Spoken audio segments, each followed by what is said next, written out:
ദൈവമനുഷ്യൻ്റെ സ്നേഹഗീത അധ്യായം 34. എൻ്റെ ആന്തരിക സ്വരം ഒരു മുന്നറിയിപ്പ് നൽകുന്നു.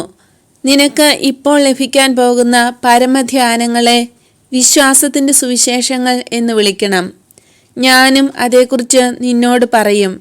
വിശ്വാസത്തിൻ്റെ ശക്തി എന്തെന്ന് അവ നിനക്ക് വിശദമാക്കുകയും വിശ്വാസത്തിൽ നിങ്ങളെ ഉറപ്പിക്കുകയും ചെയ്യും. ഞാൻ ബെത്ലഹേം കാണുന്നു. നക്ഷത്രങ്ങളുടെ താഴെ ഒരു കൂട്ടം കോഴിക്കുഞ്ഞുങ്ങളെപ്പോലെ വെളുത്ത ചെറുഭവനങ്ങളുടെ കൂട്ടം. 2 പ്രധാന വഴികൾ പട്ടണത്തെ കുറുകെ വിഭജിക്കുന്നു.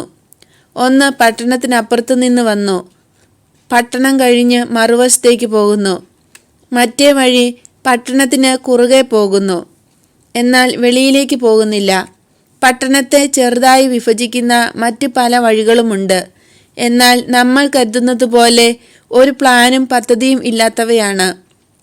സമനിരപ്പില്ലാത്ത ഭൂമി, അവിടവിടെ വീടുകൾ, ഇവ രണ്ടിനെയും യോജിപ്പിച്ചു കൊണ്ടുപോകുന്ന വഴികൾ.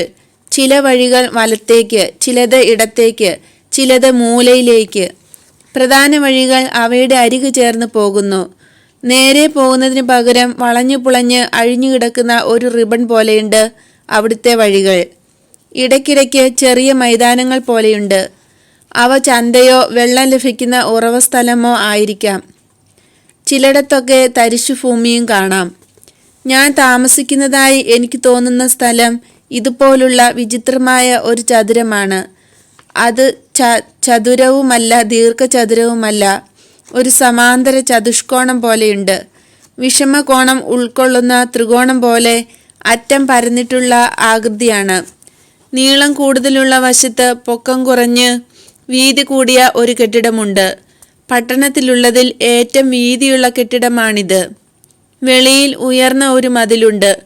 അതിൻ്റെ വാതിലുകൾ രണ്ടും ഇപ്പോൾ അടഞ്ഞാണ് കിടക്കുന്നത്. ഇത് കെട്ടിടത്തിൻ്റെ പുറം ഭിത്തിയാണ്. ഉള്ളിൽ താഴത്തെ നിലയിൽ മുറ്റമാണ്. അനേകം വളച്ചുവാതിൽ നിരകളാണുള്ളത്. അവയിൽ വൈക്കോൽ കൽത്തൊട്ടികൾ ഇവയെല്ലാമാണ്. കുതിരകൾക്കും മൃഗങ്ങൾക്കും വെള്ളവും തീറ്റയും കൊടുക്കുവാനുള്ള സംവിധാനം. പഴയ തൂണുകളിന്മേൽ വളയങ്ങൾ, മൃഗങ്ങളെ ബന്ധിക്കുവാനുള്ളവ. ഒരു വശത്ത് മൃഗങ്ങളെ സൂക്ഷിക്കുവാനുള്ള ഒരു വലിയ ഷെഡുമുണ്ട്. 2-ാം നിലയിൽ ധാരാളം ജനലുകളുണ്ട്. ഈ കെട്ടിടം ബെത്ലഹേമിലെ ഹോട്ടലാണെന്ന് ഞാൻ മനസ്സിലാക്കുന്നു. മൈതാനത്തിൻ്റെ 2 വശങ്ങളിൽ വലുതും ചെറുതുമായ ധാരാളം വീടുകളുണ്ട്. ചില വീടുകൾക്ക് ഫലവൃക്ഷത്തോട്ടങ്ങളുമുണ്ട്.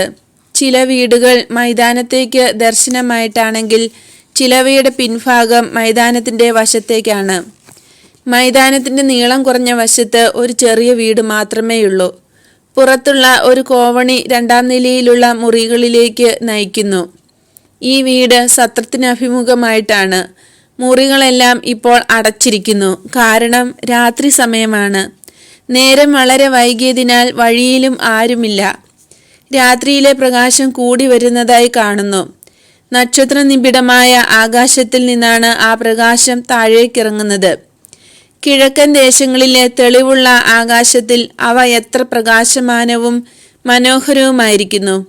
അവ നല്ല പ്രകാശവും വലിപ്പമുള്ളവയും വളരെ അടുത്ത് സ്ഥിതി ചെയ്യുന്നവയുമാണെന്ന് തോന്നിക്കുന്നു. വെൽവെറ്റ് പോലുള്ള നീല വിരിപ്പിന്മേൽ പതിച്ചിരിക്കുന്ന ആ പ്രഭയേറിയ പുഷ്പങ്ങളെ കൈനീട്ടി പിടിക്കാമെന്ന് പോലും തോന്നുന്നു. പ്രകാശം കൂടി വരുന്നത് എവിടെ നിന്നാണെന്നറിയുവാൻ ഞാൻ കണ്ണുകൾ ഉയർത്തി നോക്കുന്നു. അസാധാരണ വലിപ്പമുള്ള ഒരു നക്ഷത്രം ചന്ദ്രനേക്കാൾ വലിപ്പം തോന്നിക്കുന്നു. ബെത്ലഹേമിലെ ആകാശത്തിലൂടെ മുന്നോട്ട് നീങ്ങുന്നു. മറ്റു നക്ഷത്രങ്ങളെല്ലാം മാറി മറഞ്ഞ് ഇതിന് വഴി കൊടുക്കുന്നു. രാജ്ഞി വരുമ്പോൾ പരിചാരികമാരെല്ലാം വഴി മാറിക്കൊടുക്കുന്നത് പോലെ തന്നെ മറ്റുള്ളവയെല്ലാം നിഷ്പ്രഭയാക്കി ഇത് തെളിഞ്ഞു പ്രകാശിക്കുന്നു.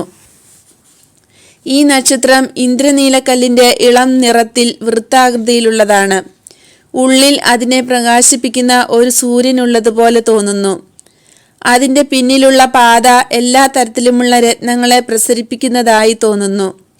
സ്വർണ്ണ നിറത്തിലുള്ള പുഷ്യരാഗങ്ങളും മരതകവും മേഘവർണ്ണത്തിൽ മിന്നിത്തിളങ്ങുന്ന കല്ലുകളും രക്തവർണ്ണമുള്ള മാണിക്യക്കല്ലുകളും വയലറ്റ് നിറത്തിലുള്ള രത്നങ്ങളും എല്ലാമുണ്ട്. തിരയടിക്കുന്നത് പോലെ നക്ഷത്രത്തിന്റെ വഴിത്താര ചലനമുള്ളതും സജീവവുമാണ്. ലോകത്തിലുള്ള എല്ലാ രത്നങ്ങളും ആ വഴിത്താരയിലുണ്ട്. എന്നാൽ മികച്ചു നിൽക്കുന്നത് നക്ഷത്രത്തിന്റെ ഇളം നീല നിറം തന്നെ. നക്ഷത്രഗോളത്തിൽ നിന്ന് പ്രസരിക്കുന്ന ഈ നീല നിറം ലോകത്തെ മുഴുവൻ നീല വെള്ളി നിറമാക്കുന്നു. വീടുകൾ, വഴികൾ, ബെത്ലഹേമിലെ ഭൂമി, രക്ഷകന്റെ തൊട്ടിൽ ഇവയെല്ലാം നീല നിറമുള്ള വെള്ളി പോലെ വെട്ടിത്തിളങ്ങുന്നു. സാധാരണ ഗ്രാമങ്ങളെക്കാൾ ചെറുതായ ബെത്ലഹേം പട്ടണം ഇപ്പോൾ ഒരു പാവപ്പെട്ട പട്ടണമൊന്നുമല്ല. യക്ഷിക്കഥകളിലെ ഒരു മായാജാല നഗരമാണ്. എല്ലാം വെള്ളി കൊണ്ടുള്ളത്. ഉറവയിലെ വെള്ളം, പാത്രങ്ങളിലെ വെള്ളം എല്ലാം ഉരുകിയ വജ്രം പോലെ മിന്നുന്നു. കൂടുതൽ പ്രകാശം പരത്തിക്കൊണ്ട് ആ നക്ഷത്രം മൈതാനത്തിന്റെ ഏറ്റവും നീളം കുറഞ്ഞ വശത്തുള്ള വീടിന്റെ മുകളിൽ വന്ന് നിൽക്കുന്നു. ആ വീട്ടിലുള്ളവരാകട്ടെ ബേത്ലഹേം പട്ടണത്തിലുള്ളവരാകട്ടെ ഇതൊന്നും കാണുന്നില്ല. കാരണം അവരെല്ലാം അടച്ചിട്ടിരിക്കുന്ന വീടുകളിൽ ഉറക്കമാണ്. എന്നാൽ നക്ഷത്രം അതിന്റെ പ്രസരണം കൂടുതൽ വേഗത്തിലാക്കുന്നു. നക്ഷത്രത്തിന്റെ വഴിത്താര കൂടുതൽ തരംഗങ്ങൾ സൃഷ്ടിച്ച് ആകാശത്തിൽ ഒരർദ്ധഗോളാകൃതി പൂണ്ടിരിക്കുന്നു. ഈ വഴിത്താര നക്ഷത്രങ്ങളെ വാരിക്കൂട്ടിയിരിക്കുന്ന ഒരു വല പോലെ കാണപ്പെടുന്നു. ആകാശത്തിലെ പ്രകാശം വർദ്ധമാനമായിരിക്കുന്നു. വലയിലുള്ള രത്നങ്ങളെല്ലാം കൂടുതൽ പ്രകാശിച്ച് അവയുടെ ബഹുവിധ നിറങ്ങൾ പകർന്ന് നക്ഷത്രങ്ങളെ കൂടുതൽ മനോഹരമാക്കുകയാണ്. അവ തങ്ങളുടെ സന്തോഷം നക്ഷത്രങ്ങളുമായി പങ്കുവയ്ക്കുന്നതായിരിക്കണം. ഉരുകിയൊഴുകുന്ന ആ രത്നങ്ങളുടെ പ്രകാശധോരണിയിൽ ചെറുവീട് ആകെ രൂപാന്തരപ്പെട്ടിരിക്കുന്നു. വീടിന്റെ മട്ടുപ്പാവ്, കറുത്ത കല്ലുകൊണ്ടുള്ള പടികൾ, ചെറിയ വാതിൽ ഇവയെല്ലാം ശുദ്ധ വെള്ളിക്കട്ട കൊണ്ടുണ്ടാക്കി അവയിന്മേൽ വജ്രവും മുത്തും പൊടിച്ചു വാരി വിതറിയതുപോലെ കാണപ്പെടുന്നു. ഭൂമിയിലെ ഒരു രാജകൊട്ടാരത്തിനും ഇതുപോലൊരു നടക്കെട്ടുണ്ടായിരുന്നില്ല, ഇനിയുണ്ടാകുകയുമില്ല. ഈ നട ദേവദൂതന്മാർക്കും ദൈവത്തിന്റെ അമ്മയായ കന്യാമാതാവിനും ഉപയോഗിക്കുവാനുള്ളതാണ്. ദൈവത്തിന്റെ സിംഹാസനത്തിൽ വിശ്രമിക്കുവാനുള്ള ആ ചെറുപാദങ്ങൾക്ക്, അമലോത്ഭയായ കന്യകയുടെ ആ ചെറുപാദങ്ങൾക്ക് ഈ ധവളപ്രഭയിൽ സ്പർശിക്കാൻ കഴിയും, അവിടെ നടക്കാൻ കഴിയും. എന്നാൽ കന്യക അറിയുന്നില്ല. അവൾ പുത്രന്റെ തൊട്ടിലിനരികിൽ ഉണർന്നിരിക്കുകയും പ്രാർത്ഥിക്കുകയുമാണ്. നക്ഷത്രം ഭൗമിക വസ്തുക്കളെ പ്രശോഭിപ്പിക്കുന്ന പ്രഭയേക്കാൾ വളരെ കൂടുതൽ മഹത്വമേറിയ പ്രഭയാണ് മേരിയുടെ ആത്മാവിലുള്ളത്. പ്രധാന വഴിയിൽ നിന്ന് ഒരു കുതിര സവാരി സംഘം അടുത്തു വരുന്നു. ചമയങ്ങളെല്ലാം അണിയിച്ചിട്ടുള്ള കുതിരകളെ പിടിച്ചുകൊണ്ടാണ് വരുന്നത്. സവാരിക്കുള്ള ഒട്ടകങ്ങളുടെ പുറത്ത് യാത്രക്കാരും ചരക്ക് വഹിക്കുന്ന ഒട്ടകങ്ങളുടെ പുറത്ത് ചുമടുകളുമായി സംഘം അടുത്തു വരുന്നു. മൃഗങ്ങളുടെ കുളമ്പടി ശബ്ദം പാറക്കെട്ടുകളിൽ തട്ടി ഒഴുകുന്ന വെള്ളത്തിന്റെ ശബ്ദം പോലെയുണ്ട്. മൈതാനത്തിലെത്തിയപ്പോൾ എല്ലാവരും നിൽക്കുന്നു. നക്ഷത്രത്തിന്റെ ശോഭയേറ്റപ്പോൾ അവയെല്ലാം നിറങ്ങളുടെ ഒരു പ്രളയം തന്നെയായിരുന്നു. ഏറ്റവും സമ്പന്നത തോന്നിക്കുന്ന കുതിരക്കോപ്പുകൾ, യാത്രക്കാരുടെ വസ്ത്രങ്ങൾ, അവരുടെ മുഖങ്ങൾ, ചരക്കുകൾ എല്ലാം പ്രകാശിക്കുന്നു. നക്ഷത്രത്തിന്റെ പ്രകാശമേറ്റപ്പോൾ ലോഹങ്ങൾ, തുകലുകൾ, സിൽക്ക് വസ്ത്രങ്ങൾ, വിലയേറിയ രത്നങ്ങൾ, പുറംകുപ്പായങ്ങൾ എന്നിവയൊക്കെ വളരെയധികം ആകർഷകമാകുന്നു. സവാരിക്കാരുടെ കണ്ണുകൾ പ്രകാശിക്കുന്നു, അധരങ്ങൾ പുഞ്ചിരിക്കുന്നു. കാരണം മറ്റൊരു മഹത്വം അവരുടെ ഉള്ളിൽ പ്രകാശിക്കുന്നുണ്ട്. സ്വഭാവാതീതമായ ഒരു സന്തോഷത്തിന്റെ പ്രഭ അവരുടെ ഹൃദയത്തിലുണ്ട്. സേവകന്മാർ മൃഗങ്ങളെ അവയ്ക്കുള്ള ശാലയിലേക്ക് കൊണ്ടുപോകുമ്പോൾ ഒട്ടക സംഘത്തിലെ 3 യാത്രക്കാർ മൃഗങ്ങളുടെ പുറത്തു നിന്നിറങ്ങുന്നു.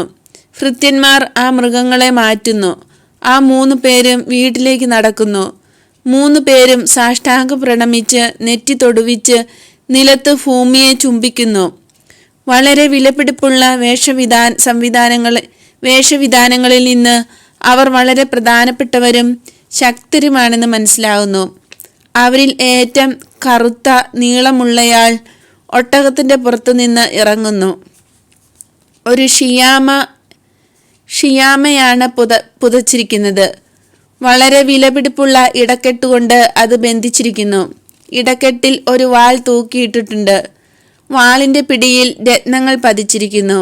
വളരെ തേജസ്സുള്ള കുതിരകളിൽ നിന്ന് താഴെ ഇറങ്ങുന്ന മറ്റ് 2 പേരിൽ ഒരാൾ വരകളുള്ള രാജകീയ വസ്ത്രം ധരിച്ചിരിക്കുന്നു. വസ്ത്രത്തിന് മഞ്ഞ നിറമാണ്. തലമുടിയും പട്ടുചരടും മറ്റും പിടിപ്പിച്ച് ഒരു ഡാമിനോ പോലുള്ള വസ്ത്രമാണത്. വളരെ അലങ്കാര തുന്നലുകളുള്ളത്. സ്വർണം കൊണ്ടുള്ള ചിത്രവേല പോലെ തോന്നിക്കുന്നു. മൂന്നാമത്തെയാൾ ഒരു സിൽക്ക് ഷർട്ടും ട്രൗസേഴ്സും ധരിച്ചിരിക്കുന്നു. ട്രൗസറിന്റെ അടിഭാഗത്തിന് വീതി വളരെ കുറവാണ്. ഒരു ഷാൾ പുതച്ചിട്ടുണ്ട്. ഒരു പൂന്തോട്ടം എന്ന് തോന്നത്തക്ക വിധം അത്രയധികം പൂക്കളുള്ള അംഗവസ്ത്രമാണ് അദ്ദേഹം ധരിച്ചിരിക്കുന്നത്. വജ്രം പതിപ്പിച്ചിട്ടുള്ള ഒരു ചെറിയ ശിരോവസ്ത്രം കൊണ്ട് ഉറപ്പിച്ചിരിക്കുന്ന തലപ്പാവ് ധരിച്ചിട്ടുണ്ട്. രക്ഷകന്റെ ഭവനത്തെ നിലം മുട്ടെ താണ് വണങ്ങിയ ശേഷം അവർ സത്രത്തിലേക്ക് പോയി. ഭൃത്യന്മാർ അവിടേക്കാണ് പോയത്. ദർശനം ഇവിടെ അവസാനിക്കുന്നു. 3 മണിക്കൂറുകൾക്ക് ശേഷം വീണ്ടും ദർശനം ലഭിക്കുന്നു. പൂജകർ ഈശോയെ ആരാധിക്കുന്നതാണ് കാണുന്നത്. ഷിയാമ എത്യോപ്യക്കാരുടെ പുറംകുപ്പായം. ഡോമിനോ പുരോഹിതരുടെ സ്ഥാനവസ്ത്രം. ഇപ്പോൾ പകൽ സമയമാണ്. ഉച്ച കഴിഞ്ഞുള്ള സൂര്യപ്രകാശമാണ്. ആകാശത്തിൽ പൂജകരുടെ ഭൃത്യരിലൊരാൾ സത്രത്തിൽ നിന്ന് മറുവശത്തേക്ക് കടന്ന് ആ ചെറുഭവനത്തിലേക്കുള്ള പടികൾ കയറി ഉള്ളിൽ പ്രവേശിക്കുന്നു. അയാൾ പുറത്തിറങ്ങി സത്രത്തിലേക്ക് തിരിച്ചു വരുന്നു. രാജാക്കന്മാർ 3 പേരും പുറത്തേക്കിറങ്ങുന്നു. 3 പേർക്കും ഓരോ ഭൃത്യന്മാർ കൂടെയുണ്ട്. അവർ മൈതാനം കുറുകെ കടക്കുന്നു.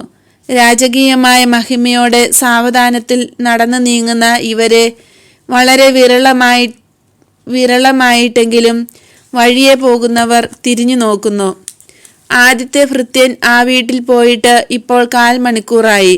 അവർക്ക് അതിഥികളെ സ്വീകരിക്കാൻ ഒരുങ്ങുന്നതിന് വേണ്ട സമയം ലഭിച്ചിട്ടുണ്ട്. തലേ രാത്രിയിലേക്കാൾ നന്നായിട്ടാണ് രാജാക്കന്മാർ അണിഞ്ഞൊരുങ്ങി വന്നിരിക്കുന്നത്.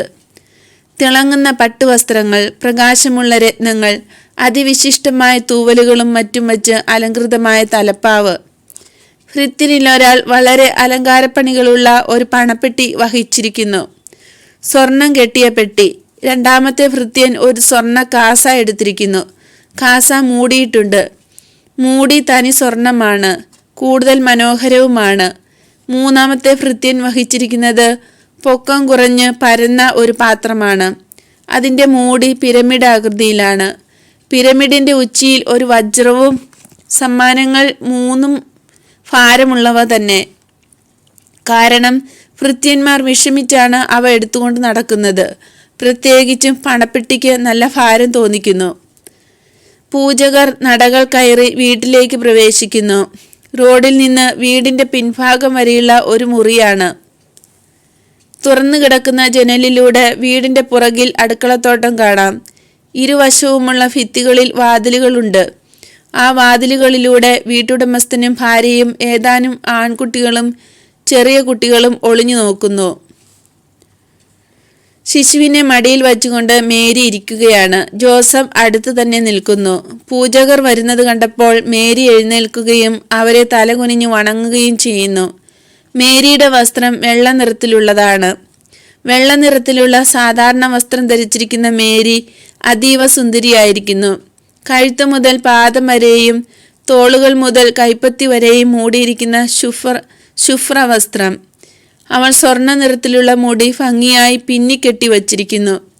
വികാരതരളിതയായ അവളുടെ മുഖം റോസ് നിറമായിരിക്കുന്നു. എത്ര മനോഹരിയാണ് മേരി! പുഞ്ചിരിക്കുന്ന കണ്ണുകളോടെ ഒരഭിവാദനം. ദൈവം നിങ്ങളോടുകൂടെ ഉണ്ടായിരിക്കട്ടെ. പൂജകർ അത്ഭുത സ്തബ്ധരായി ഒരു നിമിഷം നിശ്ചലം നിൽക്കുന്നു. അനന്തരം അവർ മുമ്പോട്ട് വന്ന് അവളുടെ പാദത്തിങ്കൽ സാഷ്ടാംഗം പ്രണമിക്കുന്നു.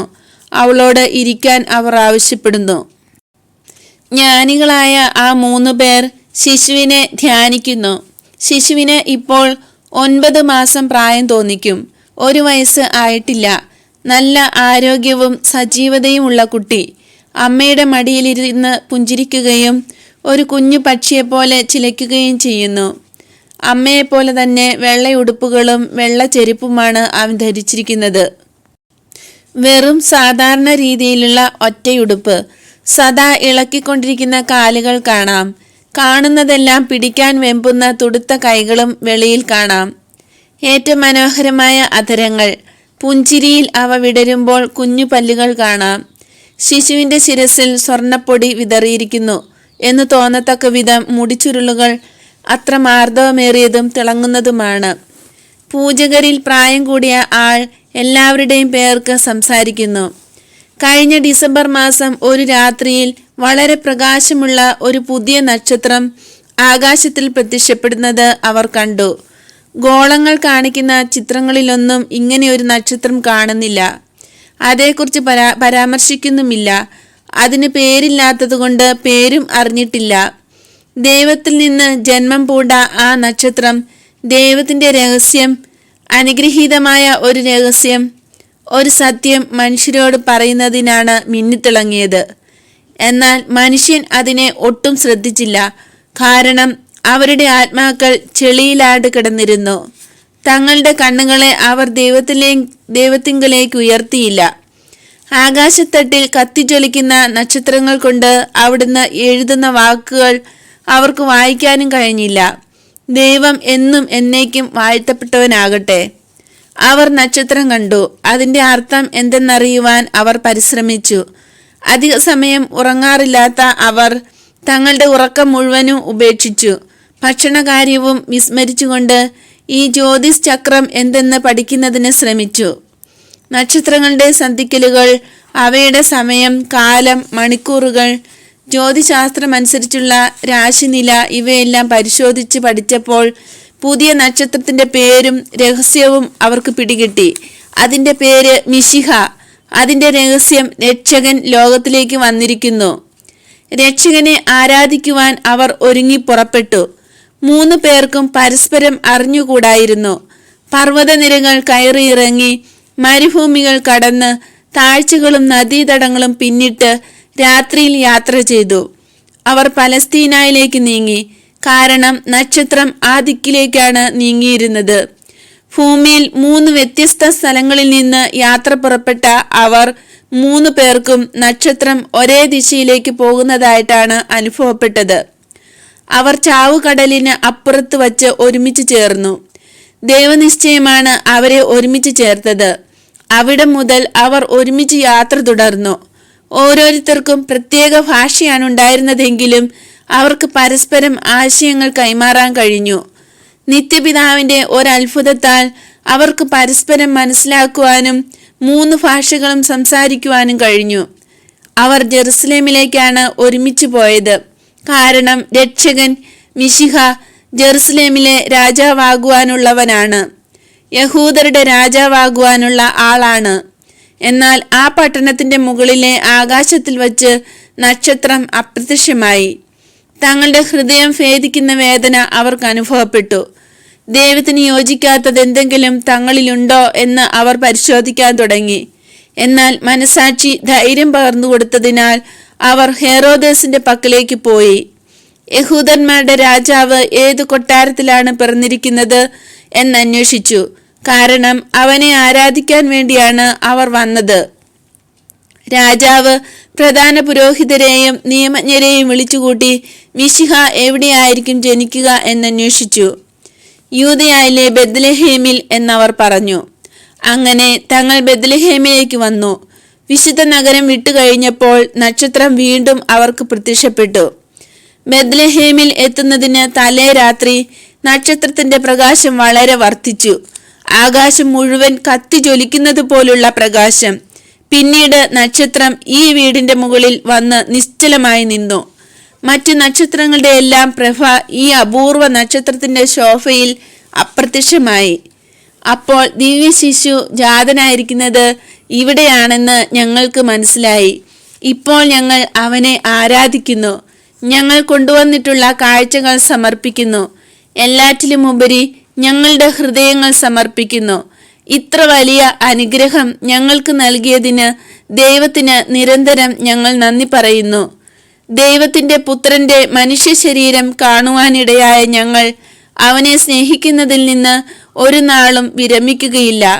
തിരിച്ചു പോകുമ്പോൾ ഞങ്ങൾ ഹെറോദോസ് രാജാവിനെ കാണും. കാരണം അദ്ദേഹവും ദിവ്യശിശുവിനെ ആരാധിക്കാൻ ആഗ്രഹിക്കുന്നു. ഒരു രാജാവിന് യോജിച്ച സ്വർണം, ദൈവത്തിന് നൽകേണ്ട ധൂപാർച്ചനയ്ക്കുള്ള കുന്തിരിക്കം, ദൈവമെങ്കിലും മനുഷ്യനായ പുത്രനുണ്ടാകാനിരിക്കുന്ന ദുഃഖാനുഭവങ്ങളെ സൂചിപ്പിക്കുന്ന മീറ എന്നിവ ഞങ്ങളിതാ കാഴ്ചവെക്കുന്നു. അമ്മേ, അങ്ങേ പുത്രൻ മനുഷ്യ ശരീരം ധരിച്ചിരിക്കുന്നതിനാൽ ശാരീരിക വേദനകളുടെ കയ്പും മരണവും അനുഭവിക്കും. പുത്രനോടുള്ള സ്നേഹത്താൽ നിറഞ്ഞിരിക്കുന്ന ഞങ്ങളുടെ ഹൃദയങ്ങൾ ഈ വാക്കുകൾ ഉച്ചരിക്കാൻ ആഗ്രഹിക്കുന്നില്ല.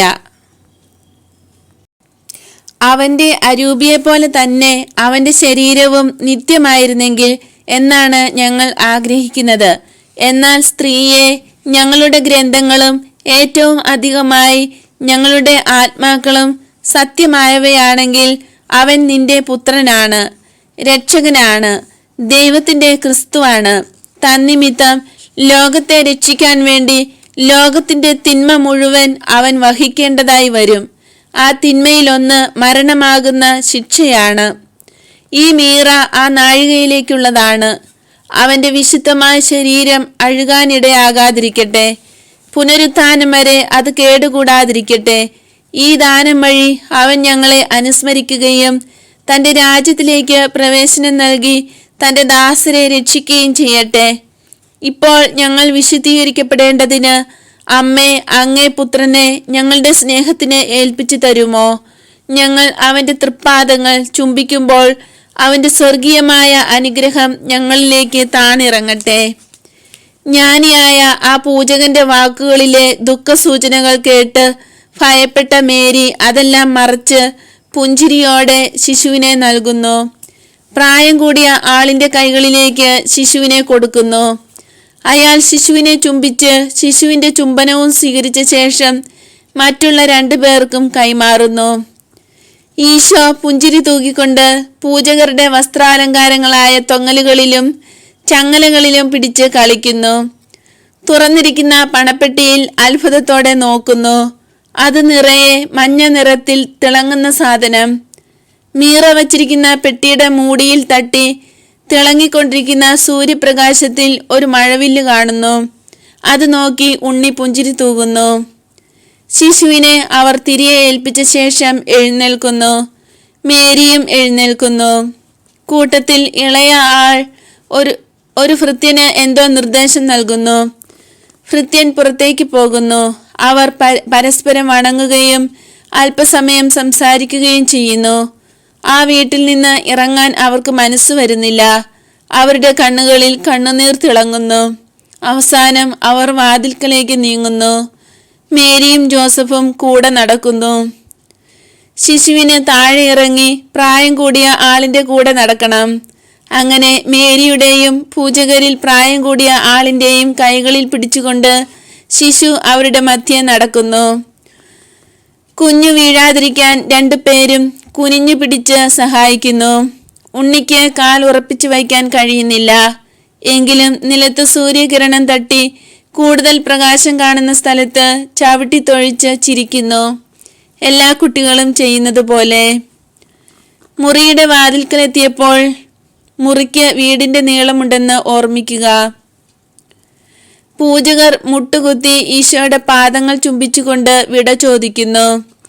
മേരി കുനിഞ്ഞ് ഉണ്ണിയുടെ കരമെടുത്ത് അനുഗ്രഹം നൽകുന്ന രീതിയിൽ കുരിശാകൃതിയിൽ ഓരോരുത്തരുടെയും ശിരസിന് മുകളിൽ വയ്ക്കുന്നു.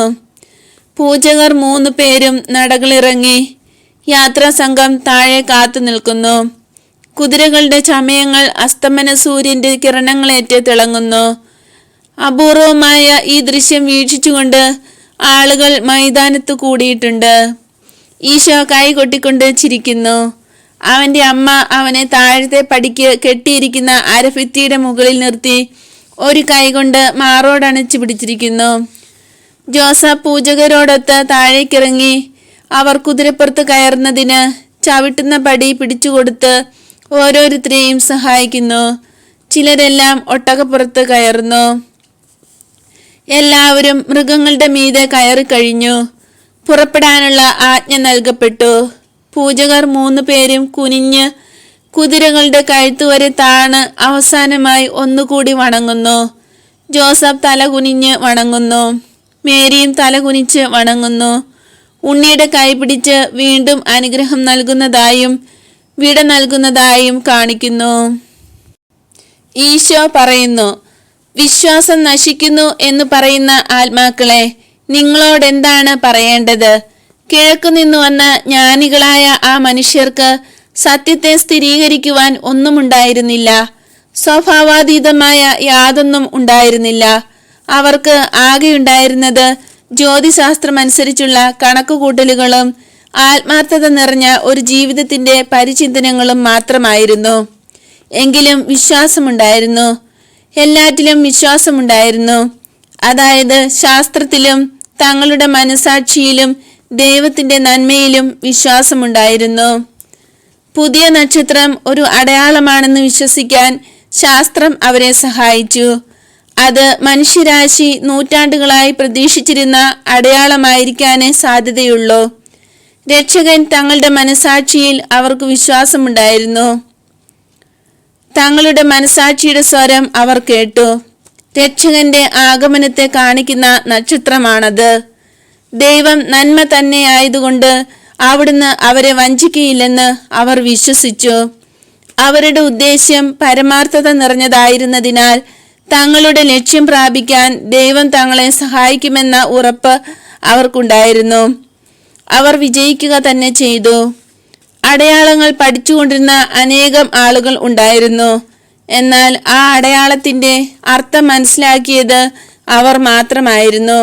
കാരണം ദൈവത്തിന്റെ വാക്കുകളുടെ അർത്ഥം അറിയുവാൻ അവർ ആഗ്രഹിച്ചത് ദൈവത്തെ ഉടനെ തന്നെ സ്തുതിക്കുകയും ബഹുമാനിക്കുകയും ചെയ്യണമെന്ന പരമാർത്ഥമായ ഉദ്ദേശ്യത്തോടെ മാത്രമായിരുന്നു. വ്യക്തിപരമായ ഒരാനുകൂല്യവും അവർ അന്വേഷിച്ചില്ല. നേരെ മറിച്ച് അവർക്ക് ധാരാളം ബുദ്ധിമുട്ടുകൾ നേരിടേണ്ടി വന്നു. പണച്ചെലവ് വന്നു. എന്നാൽ മാനുഷികമായ ഒരു പ്രതിഫലവും അവർ ആവശ്യപ്പെടുന്നില്ല. അവരെ ഓർക്കണമെന്നും നിത്യജീവിതത്തിനായി അവരെ രക്ഷിക്കണമെന്നും മാത്രമേ അവർ ദൈവത്തോട് ആവശ്യപ്പെടുന്നുള്ളൂ. മാനുഷികമായ എന്തെങ്കിലും പ്രതിഫലം ഭാവിയിൽ ഉണ്ടാകണമെന്ന് അവർ ആഗ്രഹിക്കുന്നില്ല. അതുപോലെ തന്നെ മാനുഷികമായ ഉത്കണ്ഠകളും അവർക്കില്ല. യാതൊരു ആകുല ചിന്തകളും കൂടാതെ അവർ യാത്ര പുറപ്പെടാൻ തീരുമാനിക്കുന്നു. നിങ്ങൾക്കാണെങ്കിൽ ഒരു 100 പ്രശ്നങ്ങൾ ഉണ്ടാകുമായിരുന്നു. ഇത്ര ദീർഘമായ ഒരു യാത്ര ഞാൻ എങ്ങനെ ചെയ്യും? എനിക്കറിഞ്ഞുകൂടാത്ത ഭാഷ സംസാരിക്കുന്ന അന്യനാടുകളിൽ പരിചയമില്ലാത്ത ജനങ്ങളുടെ ഇടയിൽ എങ്ങനെ യാത്ര ചെയ്യും? അവർ എന്നെ വിശ്വസിക്കുമോ? അതോ ചാരനെന്ന് സംശയിച്ച് കാരാഗൃഹത്തിലടയ്ക്കുമോ? മണലാരണ്യങ്ങളും നദികളും പർവ്വതങ്ങളും തരണം ചെയ്യാൻ സഹായത്തിന് ആരെങ്കിലും ഉണ്ടായിരിക്കുമോ? ചൂട് എത്രമാത്രമായിരിക്കും? പർവ്വത പ്രദേശങ്ങളിലെ കാറ്റ് എത്ര ശക്തിയായിരിക്കും? ചതുപ്പ് നിലങ്ങളുള്ള പ്രദേശങ്ങളിൽ മലമനി ഉണ്ടാവില്ലേ? ഭക്ഷണം വ്യത്യസ്തമായിരിക്കുമല്ലോ. വ്യത്യസ്തമായ ഭാഷകൾ, പിന്നെ എന്തെല്ലാം. ഇങ്ങനെയായിരിക്കും നിങ്ങൾ ചിന്തിക്കുക. എന്നാൽ അവർ അങ്ങനെയൊന്നും ചിന്തിക്കുന്നില്ല. ആത്മാർത്ഥത നിറഞ്ഞ ധൈര്യത്തോടെ അവർ ദൈവത്തോട് പറയുന്നു, ദൈവമേ, അവിടുന്ന് ഞങ്ങളുടെ ഹൃദയങ്ങൾ അറിയുന്നു. ഞങ്ങളുടെ ലക്ഷ്യമെന്തെന്നും അങ്ങ് അറിയുന്നു. അങ്ങേ കരങ്ങളിലേക്ക് ഞങ്ങളെ ഏൽപ്പിക്കുന്നു. അവിടുത്തെ പുത്രനെ ലോകരക്ഷയ്ക്കായി മനുഷ്യ ശരീരമെടുത്ത അവിടുത്തെ 2ാം ആളായ പുത്രനെ ആരാധിക്കുവാനുള്ള അതിമാനുഷിക സന്തോഷവും സൗഭാഗ്യവും ഞങ്ങൾക്ക് തരണമേ. അത്രയും മാത്രം. അനന്തരം അതിവിദൂരമായ ഇഞ്ചീസിൽ നിന്ന് അവർ യാത്ര പുറപ്പെടുന്നു. ഇഞ്ചീസ് എന്നതുകൊണ്ട് അവിടുന്ന് ഉദ്ദേശിച്ചത് ധ്രുവരേഖയിൽ വരുന്ന ഏഷ്യ, അതായത് ടർക്കി, അഫ്ഗാനിസ്ഥാൻ, പേർഷ്യ ഇവ ഉൾപ്പെടുന്ന ഭൂവിഭാഗമാണെന്ന് ഈശോ എന്നോട് പറയുന്നു. മംഗോളിയയിലെ പർവ്വതനിരകളിൽ നിന്ന് അവർ യാത്ര പുറപ്പെടുന്നു.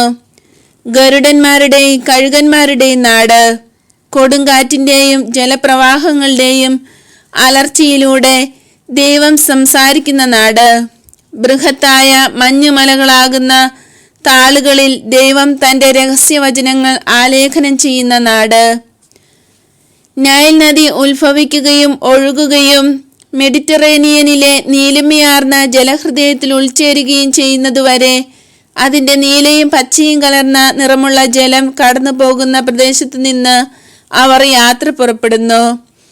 പർവ്വതങ്ങളോ വനങ്ങൾ, മരുഭൂമികൾ, വരണ്ട സമുദ്രങ്ങൾ, കടലിനേക്കാൾ അപകടം നിറഞ്ഞവ എന്നിവയോ അവർക്ക് യാത്ര തുടരുന്നതിന് തടസ്സമാകുന്നില്ല.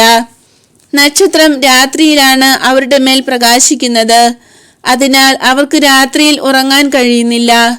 ഒരാൾ ദൈവത്തെ അന്വേഷിക്കുമ്പോൾ പ്രകൃതിയുടെ തഴക്കങ്ങൾ അതിമാനുഷിക പരിഗണനകൾക്കും ആവശ്യങ്ങൾക്കും വേണ്ടി അവഗണിക്കേണ്ടി വരും. വടക്കു നിന്നും കിഴക്കു നിന്നും തെക്കു നിന്നും വന്ന അവരെ നക്ഷത്രം നയിക്കുന്നു. ദൈവത്തിന്റെ ഒരത്ഭുതത്താൽ ഈ 3 ദിശയിൽ നിന്നും വന്നവരെ ഒരേ ദിക്കിലേക്കാണ് നയിച്ചത്.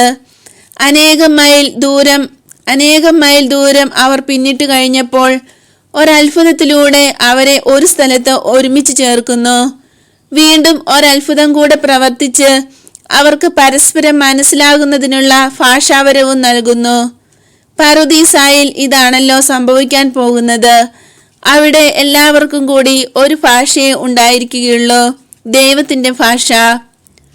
അവർ വല്ലാതെ ഭയപ്പെട്ട ഒരു നിമിഷം മാത്രമേയുള്ളൂ. അത് നക്ഷത്രം അപ്രത്യക്ഷമായപ്പോഴാണ്.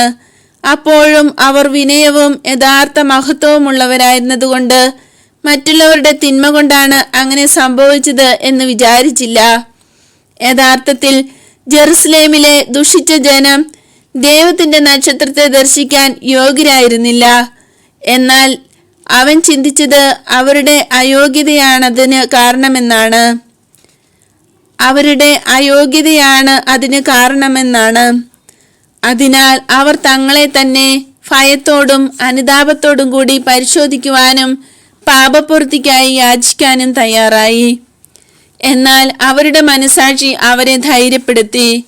അവരുടെ ആത്മാക്കൾ ധ്യാനത്തിലും പ്രാർത്ഥനയിലും പരിചയിച്ചിരുന്നതിനാൽ അവർക്ക് വളരെ മൃദുലമായ മനസാക്ഷിയുണ്ടായിരുന്നു. ശ്രദ്ധയോടെ തങ്ങളിലേക്ക് തന്നെ നോക്കി ഒരു കണ്ണാടിയിൽ എന്ന പോലെ അനുദിനമുണ്ടാകുന്ന കുറ്റങ്ങൾ അവർ മനസ്സിലാക്കിയിരുന്നു. അവരുടെ മനസാക്ഷി അവരുടെ അധ്യാപകനായിരുന്നു. ഏറ്റവും ചെറിയ തെറ്റല്ല, തെറ്റിനുള്ള പ്രവണത പോലും, മാനുഷിക പ്രവണതകളും സ്വാർത്ഥ താല്പര്യങ്ങൾ പോലും സൂചന നൽകി അറിയിക്കുന്ന ശബ്ദമായിരുന്നു അവരുടെ മനസാക്ഷി. തന്മൂലം തങ്ങളെ തന്നെ ആ അധ്യാപകന് വിധേയരാക്കി അതിശുദ്ധമായ ആ കണ്ണാടിയിൽ നോക്കിയപ്പോൾ അത് അസത്യം പറയുമെന്ന് അവർ കരുതിയില്ല. നേരെ മറിച്ച് മനസാക്ഷി അവരെ ധൈര്യപ്പെടുത്തിക്കൊണ്ട് അവരുടെ പ്രത്യാശ വർദ്ധിപ്പിക്കുകയാണ് ചെയ്തത്. ഓ, ദൈവത്തിനെതിരായി നമ്മിൽ യാതൊന്നുമില്ല എന്നറിയുന്നത് എത്ര മാധുര്യമേറിയതാണ്. ദൈവം കാരുണ്യത്തോടെ തന്റെ വിശ്വസ്ത പുത്രനെ നോക്കുകയും അനുഗ്രഹിക്കുകയും ചെയ്യുന്നുവെന്ന് അനുഭവപ്പെടുന്നത് എത്ര ആനന്ദപ്രദം. ആ അനുഭവത്തിൽ വിശ്വാസം, പ്രത്യാശ, ശക്തി, ക്ഷമ, ഇങ്ങനെ എല്ലാ പുണ്യങ്ങളും ആത്മാവിൽ വർദ്ധിക്കുന്നു. ഇപ്പോൾ കൊടുങ്കാറ്റ് ആഞ്ഞടിക്കുന്നു, എന്നാൽ അത് കടന്നു പോകും. കാരണം ദൈവം എന്നെ സ്നേഹിക്കുന്നു, ഞാൻ അവിടുത്തെ സ്നേഹിക്കുന്നുവെന്ന് അവിടുന്ന് അറിയുന്നു. അതിനാൽ എന്നെ വീണ്ടും സഹായിക്കാതിരിക്കയില്ല. നേരായ മനസാക്ഷിയുള്ളവർ ഇങ്ങനെയാണ് സംസാരിക്കുക.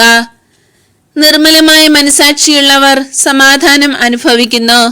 അയാളുടെ പ്രവൃത്തികളെയെല്ലാം നയിക്കുന്ന രാജ്ഞിയാണ് നിർമ്മല മനസാക്ഷി.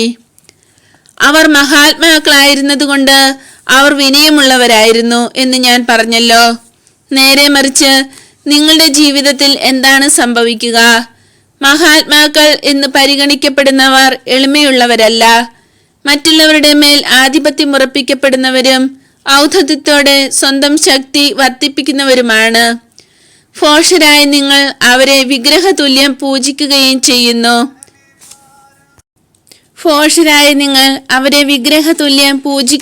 ചെയ്യുന്നു. ചിലരുണ്ട്, ഒരു വലിയ പണക്കാരന്റെ കലവറക്കാരനോ, ഒരു ഓഫീസിലെ വാതിൽ കാവൽക്കാരനോ, ഒരു ഗ്രാമത്തിലെ ഉദ്യോഗസ്ഥനോ ആയാൽ മതി. അർത്ഥദേവനെ പോലുള്ള വലിയ ഭാവമാണ്. അവർ തങ്ങളെ നിയമിച്ചവരുടെ ദാസരായി വർത്തിക്കേണ്ടവരല്ലേ? സഹതാപമുളവാക്കുന്ന സ്ഥിതിവിശേഷം. ജ്ഞാനികളായ ആ 3 പേരും യഥാർത്ഥത്തിൽ മഹത്വമുള്ളവരായിരുന്നു. ഒന്നാമതായി അവർക്ക് സ്വഭാവാതീതമായ സുഹൃത്തുക്കളുണ്ടായിരുന്നു. രണ്ടാമതായി അവർക്ക് ശാസ്ത്രീയമായ അറിവുണ്ടായിരുന്നു. മൂന്നാമതായി അവർ ധനികരായിരുന്നു. എങ്കിലും തങ്ങൾ ഒന്നുമല്ല എന്നാണ് അവർ വിചാരിച്ചിരുന്നത്. ദൈവത്തോട് തുലനം ചെയ്യുമ്പോൾ തങ്ങൾ ഭൂമിയിലെ പൊടിയുടെ പൊടിയാണെന്ന് അവർ കരുതുന്നു. ദൈവം എത്ര വലിയവൻ! ഒരു പുഞ്ചിരിയാൽ അവിടുന്ന് ലോകത്തെ സൃഷ്ടിക്കുന്നു. ധാന്യം വിതർന്നതുപോലെ നക്ഷത്രങ്ങളെ വാരി വിതറി. ദേവദൂതന്മാരുടെ കണ്ണുകൾക്ക് അവ രത്നങ്ങളെ പോലെ ശോഭയുള്ളതാക്കുന്നു. അവർ ജീവിക്കുന്ന ഈ ഭൂഗോളത്തെ ഇത്ര വൈവിധ്യമാർന്ന സൃഷ്ടികളോടുകൂടി ഒരുക്കിയ ദൈവം എത്ര അഭ്യുന്നതൻ! പരിധിയില്ലാതെ ജോലി ചെയ്യുന്ന അപരിമേയനായ ഒരു ശില്പിയാണ് അവിടുന്ന്. തന്റെ വിരൽത്തുമ്പുകൊണ്ട് കുന്നുകളുടെ ഒരു വലയം ഒരു സ്ഥലത്ത് സൃഷ്ടിക്കുന്നു. ഈ ബൃഹത്തായ ഭൂമിക്ക് നട്ടെല്ല് എന്ന പോലെ പാറകൾ കൊണ്ടുള്ള പർവ്വതനിരകളും കൊടുമുടികളും ഒരുക്കിയിരിക്കുന്നു.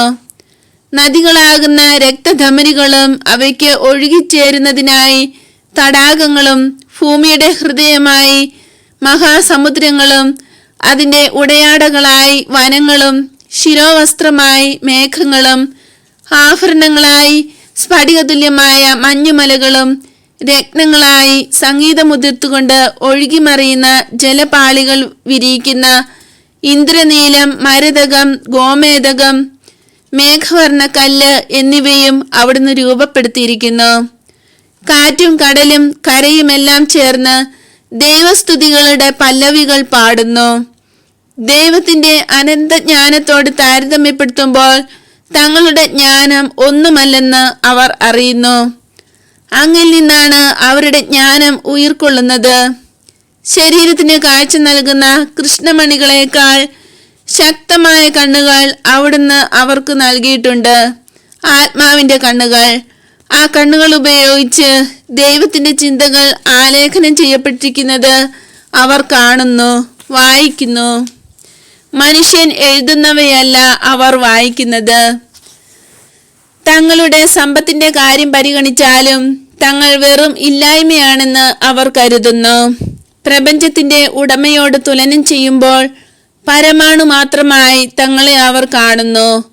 ലോഹങ്ങൾ, രത്നങ്ങൾ എന്നിവ നക്ഷത്രങ്ങളിലും ഗ്രഹങ്ങളിലും വാരി വിതറിയിരിക്കുന്ന ദൈവം എത്ര സമ്പന്നൻ! തന്നെ സ്നേഹിക്കുന്നവരുടെ ഹൃദയങ്ങളിലേക്ക് ഒരിക്കലും കുറവ് വരാത്ത സ്വഭാവാതീത ദാനങ്ങളും അവിടുന്നാണല്ലോ വർഷിക്കുന്നത്. യൂദയായിലെ ഏറ്റവും ദരിദ്രമായ പട്ടണത്തിലെ ദരിദ്രഭവനത്തിലെത്തിയപ്പോൾ ഒരിക്കലും സാധ്യമല്ല എന്ന് പറഞ്ഞ് തല കുലുക്കുകയല്ല അവർ ചെയ്തത്.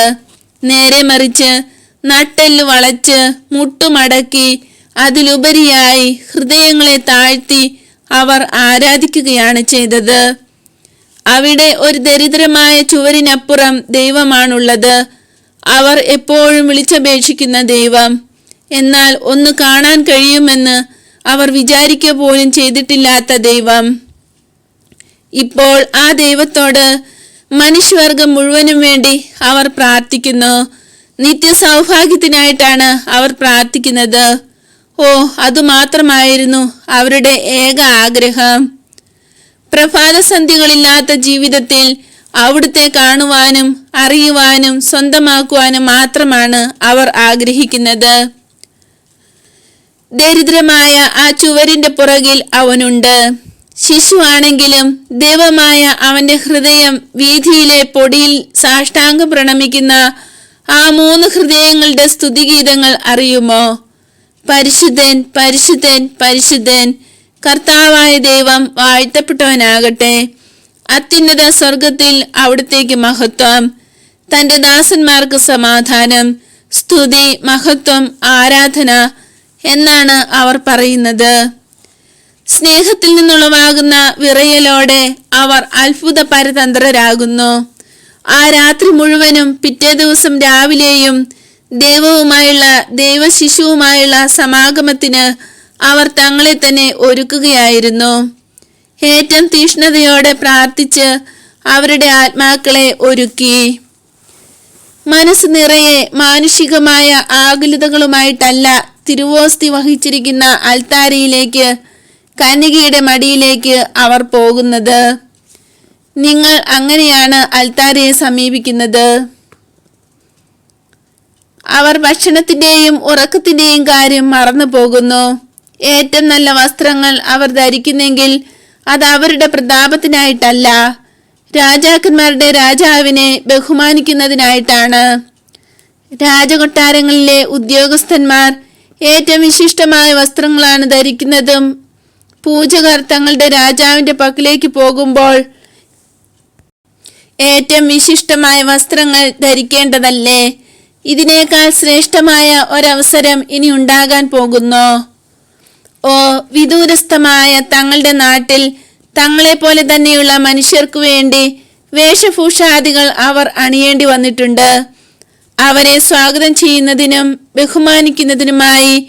അതിനാൽ ഏറ്റവും വലിയ രാജാവിന്റെ പാദത്തിങ്കൽ അവരുടെ അതിവിശിഷ്ടമായ വസ്ത്രങ്ങളും പട്ടുകളും ആഭരണങ്ങളും വിശേഷപ്പെട്ട തൂവലുകളുമെല്ലാം അണിഞ്ഞ് സാഷ്ടാംഗം പ്രണമിക്കുക എന്നത് നീതി മാത്രമാണല്ലോ. ഭൂമിയിലെ നാരുകൾ, രത്നങ്ങൾ, തൂവലുകൾ, ലോഹങ്ങൾ ഇവയെല്ലാം അവിടുത്തെ കരവേലകളാണ്. അവയെല്ലാം തങ്ങളുടെ സൃഷ്ടാവായ അവിടുത്തെ ആരാധിക്കുന്നതിനായി ആ മാധുര്യമേറിയ ചെറുപാദത്തിങ്കൽ സമർപ്പിക്കുന്നത് ഉചിതമാണ്. ദിവ്യ ഉണ്ണിയുടെ പാദങ്ങൾക്ക് ചവിട്ടാൻ ജീവനുള്ള ഒരു പരവതാനിയായി നിലത്ത് കിടക്കാൻ തങ്ങളോട് അവിടുന്ന് ആവശ്യപ്പെടുന്ന പക്ഷം അവർക്ക് അത് സന്തോഷകരമായിരിക്കും. ദിവ്യ ശിശു നക്ഷത്രങ്ങളെ വിട്ട് ഭൂമിയിലേക്ക് വെറും ധൂളിയായ തങ്ങളിലേക്ക് ഇറങ്ങി വന്നിരിക്കുന്നതിനാൽ തങ്ങളുടെ മീതെ ചവിട്ടി നടന്നാൽ അത് ഒരു ഭാഗ്യമായി അവർ പരിഗണിക്കും. അവർ എളിമയും ഔദാര്യമുള്ളവരായിരുന്നു. ഉന്നതങ്ങളിൽ നിന്ന് വരുന്ന സ്വരത്തോട് അനുസരണമുള്ളവരുമായിരുന്നു. നവജാതനായ രാജാവിന് കാഴ്ചകൾ സമർപ്പിക്കണമെന്ന് അവരോട് ആ സ്വരം പറയുന്നു. അവർ കാഴ്ചകൾ കൊണ്ടുവരുന്നു. അവൻ സമ്പന്നനാണ്, അതിനൊന്നും ആവശ്യമില്ല. അവൻ ദൈവമാണ്, അതിനാൽ മരിക്കുകയില്ല എന്നവർ പറയുന്നില്ല. അവർ അനുസരിക്കുന്നു. രക്ഷകനെ തന്റെ ദാരിദ്ര്യത്തിൽ ആദ്യമായി സഹായിച്ചത് അവരാണ്.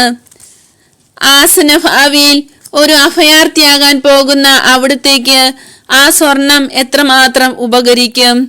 താമസിയാതെ വധിക്കപ്പെടാൻ പോകുന്ന അവിടുത്തേക്ക് സമർപ്പിക്കപ്പെട്ട മീറ എത്ര അർത്ഥവത്തായ ദാനം. തന്റെ അളവില്ലാത്ത പരിശുദ്ധിക്ക് ചുറ്റും അലറി വിളിക്കുന്ന മനുഷ്യന്റെ ഭോഗാസക്തിയുടെ ദുർഗന്ധത്തിൽ നിന്ന് ഭക്തി നിർഭരമായ കുന്തിരിക്കപ്പുക അവന് ആശ്വാസം നൽകട്ടെ. അവർ എളിമയും ഔദാര്യവും അനുസരണവും പരസ്പര ബഹുമാനവും ഉള്ളവരായിരുന്നു. നന്മ മറ്റു നന്മകളെ ജനിപ്പിക്കുന്നു. ദൈവത്തോട് കാണിക്കുന്ന നന്മയിൽ നിന്ന് മനുഷ്യരോടുള്ള നന്മയും ഉത്ഭവിക്കുന്നു. ബഹുമാനം സ്നേഹമാണ്. തങ്ങളിൽ പ്രായം കൂടിയ ആൾ എല്ലാവർക്കും വേണ്ടി സംസാരിക്കാൻ അവർ ആവശ്യപ്പെടുന്നു. അദ്ദേഹമാണ് ആദ്യം രക്ഷകന്റെ ചുംബനം സ്വീകരിക്കുന്നതും ആ ചെറിയ കരങ്ങൾ കയ്യിൽ ഗ്രഹിക്കുന്നതും. മറ്റുള്ളവർക്ക് ഇനിയും രക്ഷകനെ കാണാൻ കഴിഞ്ഞേക്കാം. അയാൾക്ക് കഴിയുകയില്ല, കാരണം ആൾ വൃത്തനാണ്. ദൈവത്തിന്റെ പക്കലേക്ക് തിരിച്ചു പോകാനുള്ള ദിവസം അത്ര വിദൂരമല്ല. ഈ ലോകത്തിൽ വച്ച് രക്ഷകനെ അയാൾ വീണ്ടും കാണുകയില്ല. അതിനാൽ തന്റെ ചുളുങ്ങിയ കരങ്ങളിൽ പിടിച്ചിരിക്കുന്ന ചെറു കരത്തിന്റെ ചൂട് അദ്ദേഹത്തിന് തിരുപ്പാതേയമായി തീരട്ടെ. മറ്റുള്ളവർക്ക് ഒരസൂയയും തോന്നുന്നില്ല. നേരെ മറിച്ച് വൃത്തനായ അദ്ദേഹത്തോടുള്ള ആദരവ് വർദ്ധിക്കുകയാണ്. മറ്റുള്ളവരെക്കാൾ കൂടുതൽ അർഹത അദ്ദേഹത്തിനുണ്ട്. കൂടുതൽ സമയത്തേക്കും അനുഗ്രഹങ്ങൾ അർഹിക്കുന്നു. ദേവശിശു അതറിയുന്നുണ്ട്. പിതാവിന്റെ വചനം സംസാരിച്ചു തുടങ്ങിയിട്ടില്ല, എന്നാൽ അവന്റെ ഓരോ പ്രവൃത്തിയും ഓരോ വാക്കാണ്. നിഷ്കളങ്കമായ അവിടുത്തെ വാക്ക് വാഴ്ത്തപ്പെടട്ടെ, കാരണം വൃത്തനെ കൂടുതൽ ഇഷ്ടപ്പെടുന്നതായി ശിശു കാണിച്ചു. എന്നാൽ പ്രിയ മക്കളെ, ഈ ദർശനത്തിൽ 2 പാഠങ്ങൾ കൂടിയുണ്ട്. തന്റെ നില എപ്പോഴും പാലിക്കുന്ന ജോസഫ്, നിർമ്മലതയുടെയും പരിശുദ്ധിയുടെയും കാവൽക്കാരനായി അദ്ദേഹം എപ്പോഴും അവിടെ സന്നിഹിതനാണ്. എന്നാൽ അവരുടെ അവകാശങ്ങളിൽ ഒരിക്കലും കൈകടത്തുന്നില്ല. ഈശോയോടുകൂടി മേരിയാണ് വണക്കവും വാക്കുകളും സ്വീകരിക്കുന്നത്. ജോസഫ് മേരിയോടുകൂടി സന്തോഷിക്കുന്നു. 2ാം സ്ഥാനമായി പോയല്ലോ എന്നോർത്ത് ദുഃഖിക്കുന്നില്ല. ജോസഫ് നീതിമാനായ ഒരു മനുഷ്യനാണ്. അല്ല, നീതിമാനായ മനുഷ്യൻ ജോസഫാണ്. അദ്ദേഹം എപ്പോഴും നീതിയായി പ്രവർത്തിക്കുന്നു. ഈ അവസരത്തിലും അങ്ങനെ തന്നെ. ഇത്ര വമ്പിച്ച ആഘോഷത്തിന്റെ പുകയൊന്നും തന്റെ തലയിൽ കയറുന്നില്ല. ജോസഫ് എളിമയുള്ളവനും നീതിമാനുമായി തന്നെ വർത്തിക്കുന്നു. കാഴ്ചയായി ലഭിച്ച സമ്മാനങ്ങളെക്കുറിച്ച് അദ്ദേഹത്തിന് സന്തോഷമാണ്. തനിക്ക് വേണ്ടിയല്ല, മേരിയുടെയും ദിവ്യശിശുവിന്റെയും ജീവിതം കുറെ കൂടി സുഖകരമാക്കാമല്ലോ എന്നോർത്തിട്ടാണ് സന്തോഷിക്കുന്നത്. ജോസഫിന് അത്യാഗ്രഹമില്ല. താൻ ഒരു തൊഴിലാളിയാണ്. തുടർന്നും തൊഴിലാളിയായി തന്നെ ജീവിക്കും. എന്നാൽ തൻ്റെ 2 സ്നേഹവിഷയങ്ങളും കൂടുതൽ സുഖകരമായിരിക്കണമെന്ന് ആഗ്രഹിക്കുന്നു. തനിക്കോ കാഴ്ചയർപ്പിച്ച പൂജകർക്കോ അറിഞ്ഞുകൂടാ ഈ സമ്മാനങ്ങൾ താമസിയാതെ നടക്കാൻ പോകുന്ന ഒളിച്ചോട്ടത്തിനും വിദേശവാസത്തിനും വേണ്ടിയാണെന്ന്. അഭയാർത്ഥി ജീവിതത്തിൽ പണം തീർന്നു പോകുന്നത് കാറ്റിൽ മേഘങ്ങൾ പറന്നു പോകുന്നത് പോലെ വേഗത്തിലാണ്. അവരുടെ തിരിച്ചുവരവിനും ഈ ദാനം ഉപകരിക്കും. എല്ലാം നഷ്ടപ്പെട്ടവരായിട്ടാണ് അവർ തിരിച്ചു വരുന്നത്. ജോലി നഷ്ടപ്പെടുന്നു. പതിവുകാരെല്ലാം നഷ്ടപ്പെട്ടു. വീട്ടു സാമാനങ്ങളൊന്നും ഇല്ല. വീടിന്റെ ഭിത്തികൾ മാത്രമുണ്ട്. വചനം മാംസം ധരിച്ച് കന്യകയോട് ഐക്യപ്പെട്ട സ്ഥലമായതിനാൽ വീട് നശിക്കുവാൻ ദൈവം അനുവദിച്ചില്ല. ദൈവത്തിന്റെ പരിരക്ഷകനും ദൈവത്തിന്റെ അമ്മയും മണവാട്ടിയുമായവളുടെ രക്ഷിതാവുമാണെങ്കിലും ജോസഫ് എളിയവനായി ജീവിക്കുന്നു. ദൈവത്തിന്റെ അടിയാരായ ഈ 2 പേർക്കും ചവിട്ടുപടി ഉറപ്പിച്ചു കൊടുക്കുന്നു. ജോസഫ് ദരിദ്രനായ ഒരാശാരിയാണ്. തുടർച്ചയായ മാനുഷിക സമ്മർദ്ദ നിമിത്തം ദാവീദിന്റെ അവകാശികൾക്ക് രാജസ്വത്തിന്റെ അവകാശം ലഭിച്ചില്ല. എന്നാൽ അദ്ദേഹം എപ്പോഴും രാജാവിന്റെ പുത്രനാണ്. ഒരു രാജാവിന്റെ മഹത്വം അദ്ദേഹത്തിന്റെ പെരുമാറ്റത്തിലുണ്ട്. ജോസഫിനെ കുറിച്ച് ഇങ്ങനെയും പറയാം: അവൻ മഹാനായിരുന്നതുകൊണ്ട് എല്ലായ്പ്പോഴും എളിമയുള്ളവനായിരുന്നു. അവസാനമായി കരുണയുടെ ഒരു പ്രധാന പാഠം കൂടി. ദിവ്യശിശുവിന് അനുഗ്രഹിക്കേണ്ടത് എങ്ങനെയെന്ന് അറിഞ്ഞുകൂടല്ലോ. മേരിയാണ് ഈശോയുടെ ചെറുകരങ്ങളെ സ്വന്തം കയ്യിൽ പിടിച്ച് നയിക്കുന്നത്. എപ്പോഴും ഈശോയുടെ കരങ്ങൾ എടുക്കുകയും നയിക്കുകയും ചെയ്യുന്നത് മേരിയാണ്. ഇപ്പോൾ പോലും ആശീർവദിക്കേണ്ടത് എങ്ങനെയെന്ന് ഇപ്പോൾ ഈശോയ്ക്കറിയാം. എന്നാൽ തുളയ്ക്കപ്പെട്ട ആ കരങ്ങൾ ക്ഷീണിച്ചു മടുത്തു താണു പോകും. ആശീർവദിക്കുന്നത് കൊണ്ട് ഒരു ഫലവുമില്ലെന്ന് ചിലപ്പോൾ അവിടുന്ന് കാണുന്നു. എന്റെ അനുഗ്രഹത്തെ നിങ്ങൾ നശിപ്പിക്കുന്നു. നിങ്ങൾ എന്നെ ശപിക്കുന്നതിനാൽ ആ കരങ്ങൾ കോപം കൊണ്ട് തളർന്നു പോകുന്നു. അപ്പോൾ മേരി അവളുടെ ചുംബനങ്ങൾ കൊണ്ട് ആ നിന്ദനങ്ങൾ തുടച്ചു മാറ്റുന്നു. ഓ, എന്റെ അമ്മയുടെ ചുംബനം! ആ ചുംബനത്തെ ചെറുക്കാൻ ആർക്ക് കഴിയും?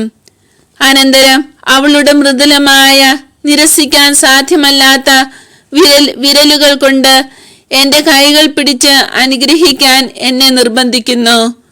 എന്റെ അമ്മയെ എനിക്ക് ഉപേക്ഷിക്കാൻ സാധ്യമല്ല. നിങ്ങൾ അമ്മയുടെ പക്കലേക്ക് പോയി അവളെ നിങ്ങളുടെ മധ്യസ്ഥയാക്കുക. നിങ്ങളുടേതെന്നതിനേക്കാൾ നേരത്തെ തന്നെ അവൾ എന്റെ രാജ്ഞിയാണ്. നിങ്ങൾക്ക് വേണ്ടി ഒഴികഴിവ് പറയുന്നതിന് ഒരുത്തരും ഊഹിക്ക പോലും ചെയ്യാത്ത വിധം, ഒഴികഴിവ് പറയുന്നതിന് പ്രേരിപ്പിക്കത്തക്ക വിധം അത്രയധികമായി അവൾ നിങ്ങളെ സ്നേഹിക്കുന്നു. വാക്കൊന്നും ഉച്ചരിക്കാതെ പോലും തന്റെ കണ്ണീരുകൊണ്ടും എന്റെ കുരിശിനെ ഓർമ്മിപ്പിച്ചും കുരിശിന്റെ അടയാളം അന്തരീക്ഷത്തിൽ വരയ്ക്കാൻ എന്നെ നിർബന്ധിച്ചും നിങ്ങൾക്ക് വേണ്ടി അവൾ എന്നോട് പറയുന്നു, അങ്ങാണ് രക്ഷകൻ, അതുകൊണ്ട് രക്ഷിക്കുക. എന്റെ പ്രിയപ്പെട്ട കുഞ്ഞുങ്ങളെ, വിശ്വാസത്തിന്റെ സുവിശേഷമാണ് പൂജകരുടെ ദർശനത്തിൽ കാണുന്നത്. അതേക്കുറിച്ച് ധ്യാനിക്കുക, അത് അനുകരിക്കുക. നിങ്ങളുടെ തന്നെ നന്മയ്ക്കു വേണ്ടിയാണത്.